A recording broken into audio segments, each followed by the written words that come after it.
우리가 신앙생활을 하면서 때로 마음 아프고 안타깝게 생각되는 것은 하나님 앞에서 엄청난 죄를 범하고 악행을 저지르고 포악하고 그리고 진리와는 상관없이 자기 멋대로 살아가는 이런 포악한 자들이 잘 되고 있다고 생각될 때입니다. 그런 사람들에게는 질병의 고통도 없고 재난의 역사도 피해가는 것 같고 왜 이렇게 행복하게 잘만 사는지.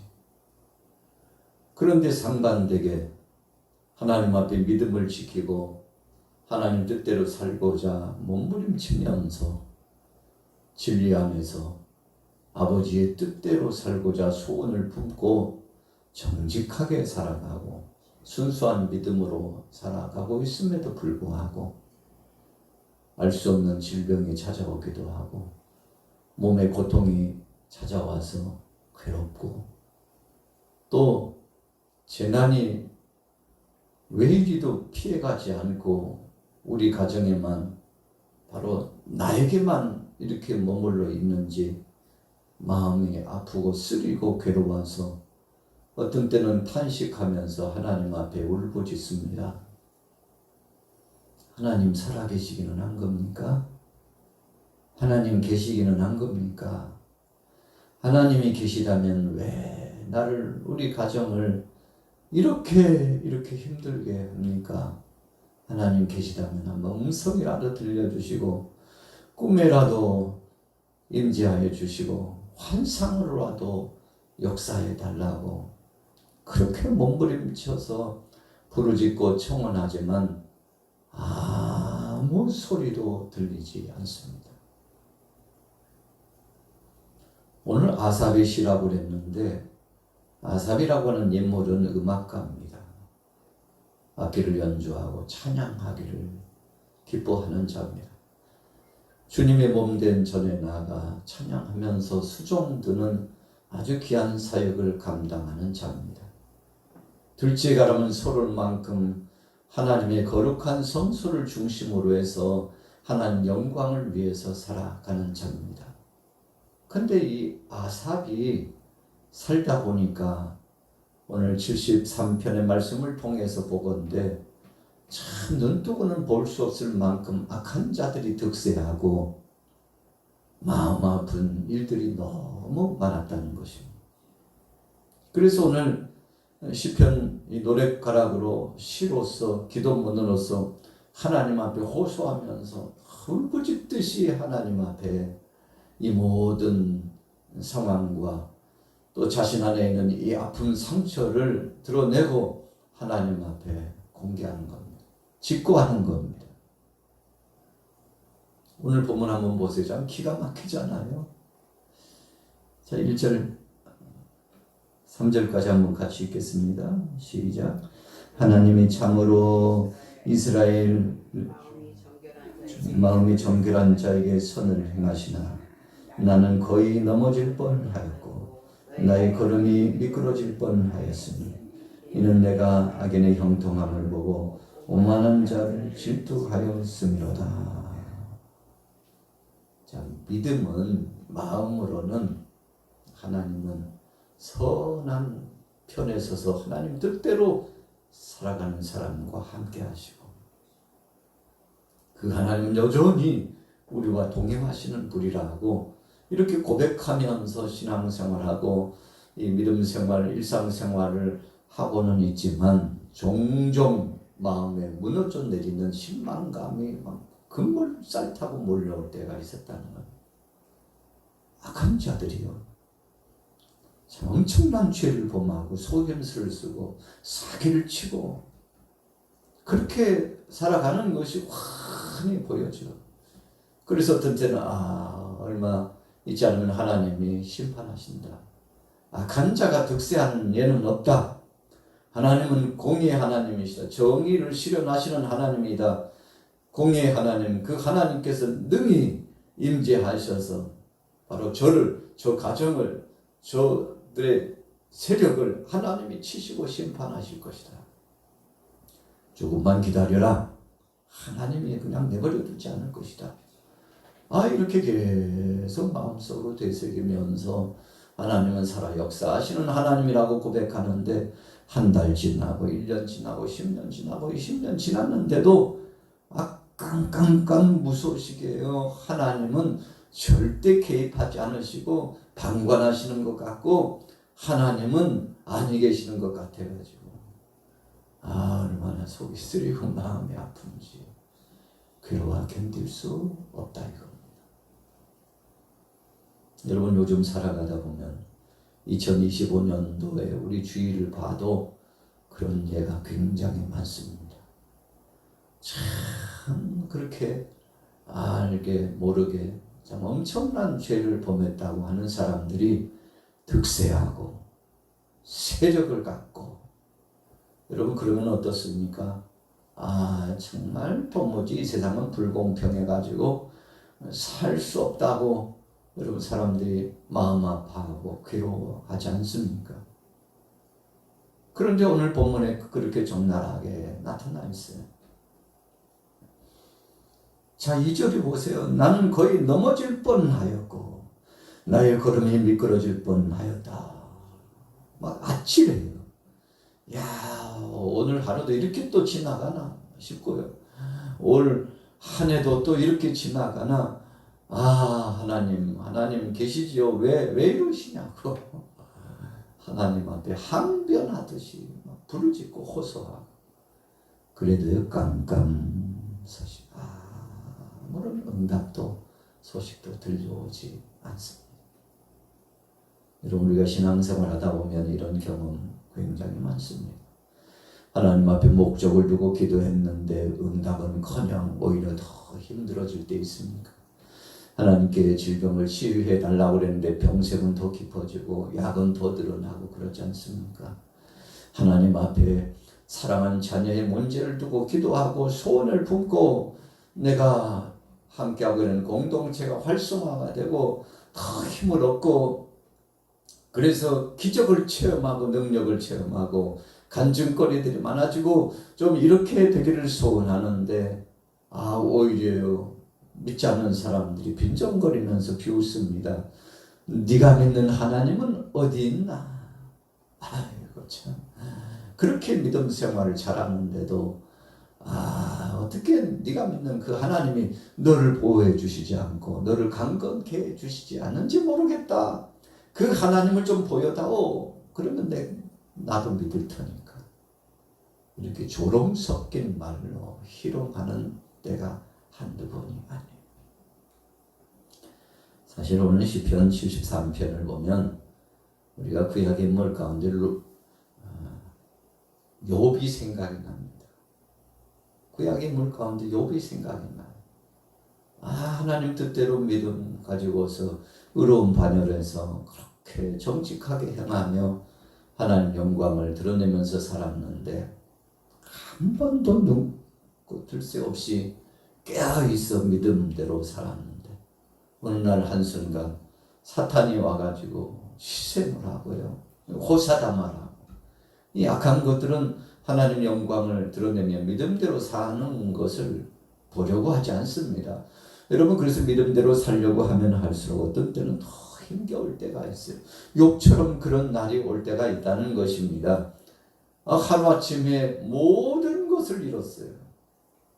재물이며 자녀며 함께하고 있는 종들이며 할 것 없이 다 욥의 곁을 떠나고 친구들도 와가지고 욥을 위로한답시고요. 계속 욥을 욕보입니다.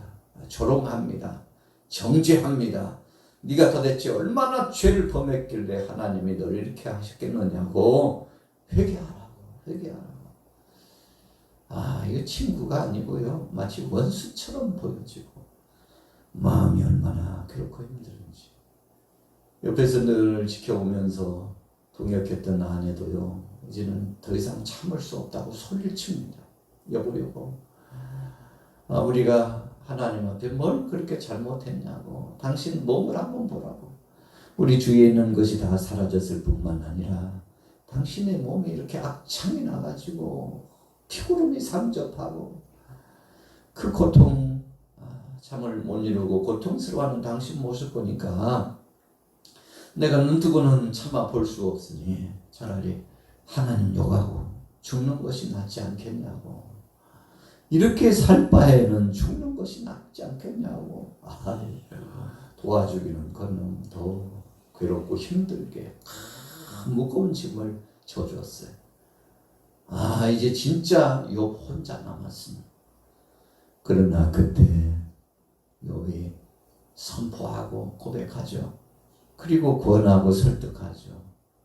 우리가 지금까지 하나님 앞에 복을 받았는데 이 저주 같은 거라도 하나님이 주셨다면 마땅히 감내해야 되지 않겠느냐고.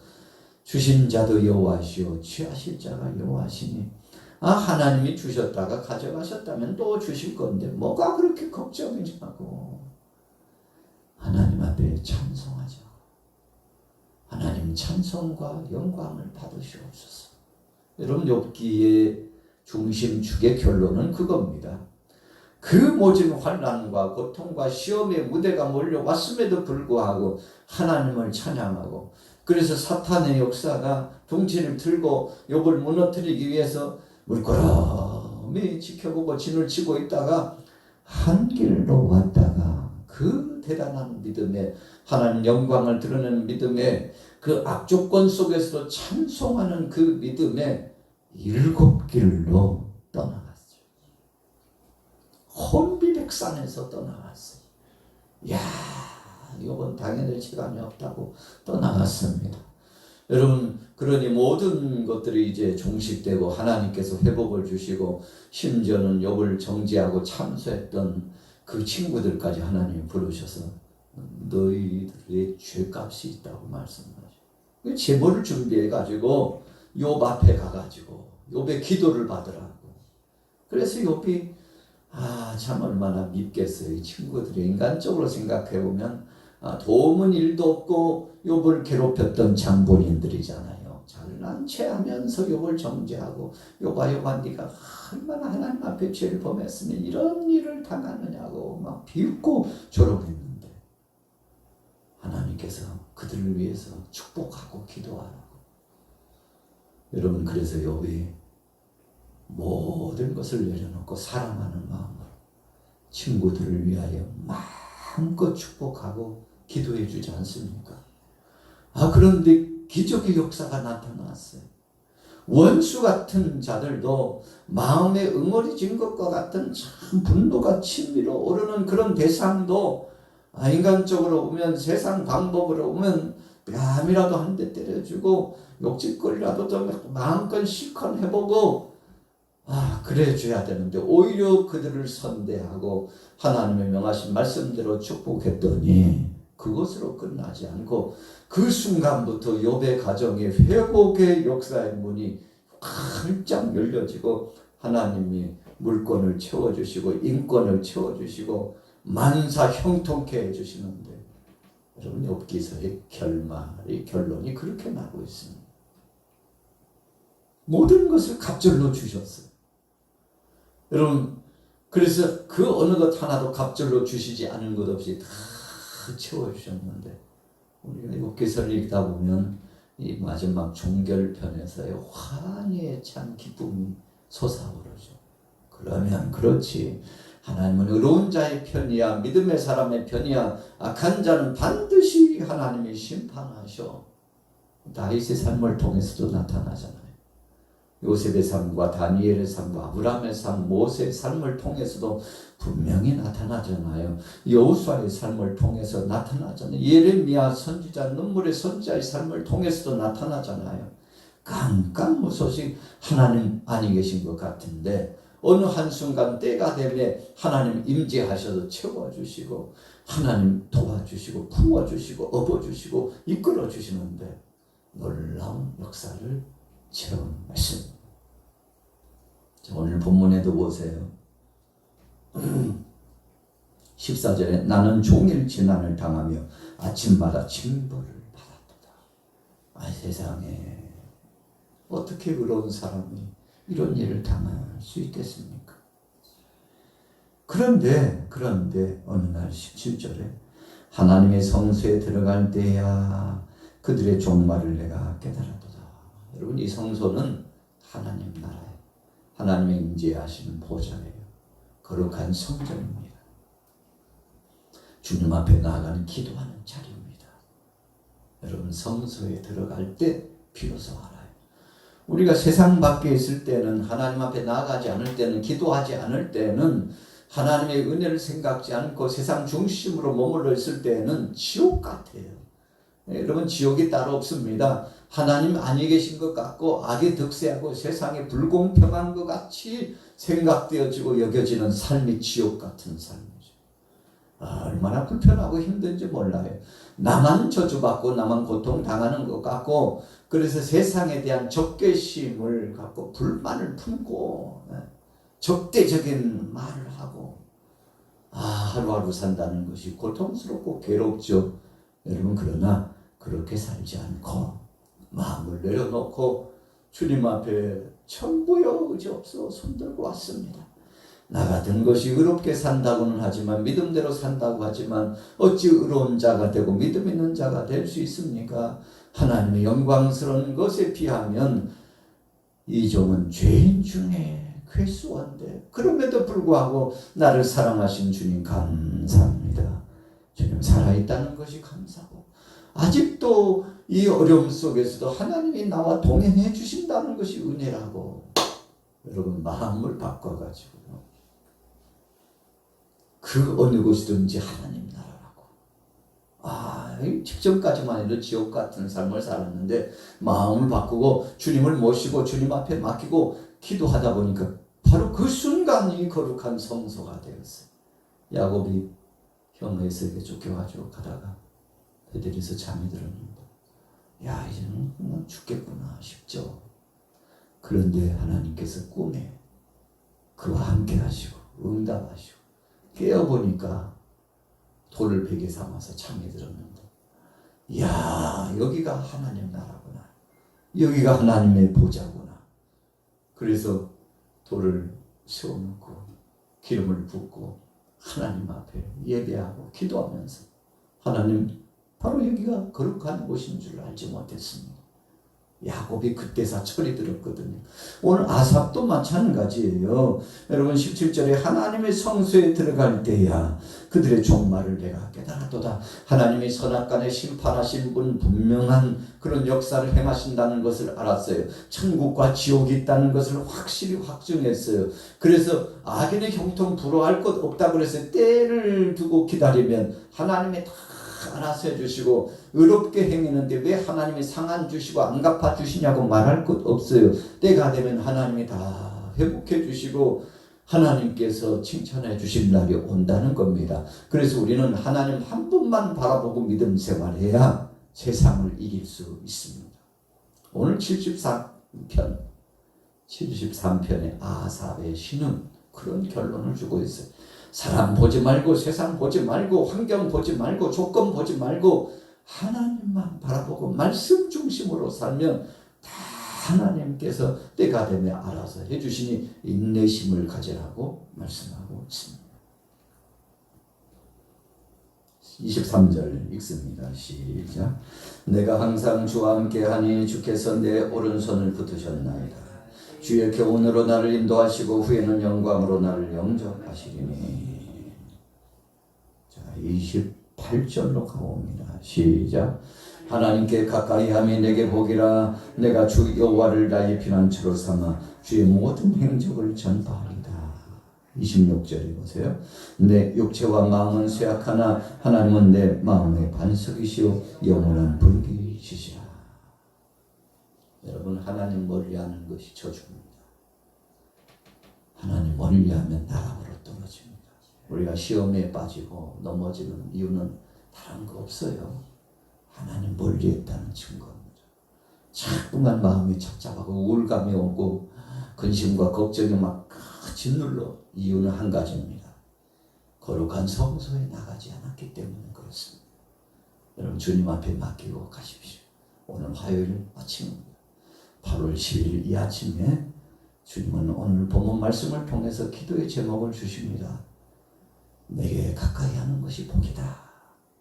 자, 우리가 고백하면 하나님을 가까이 하는 것이 복이군요. 이런 고백을 하시고 다 하나님 앞에 맡기십시오. 여러분, 우리가 걱정해가지고 이루어질 것은 없다고 종종 우리가 강조했지 않습니까? 모든 것을 하나님 앞에 맡기고 가면 일사천리로 때가 되면 하나님이 이루어주실 텐데, 오늘 하루도 이 큰 믿음으로 승리하시기를 예수님의 이름으로 축원합니다.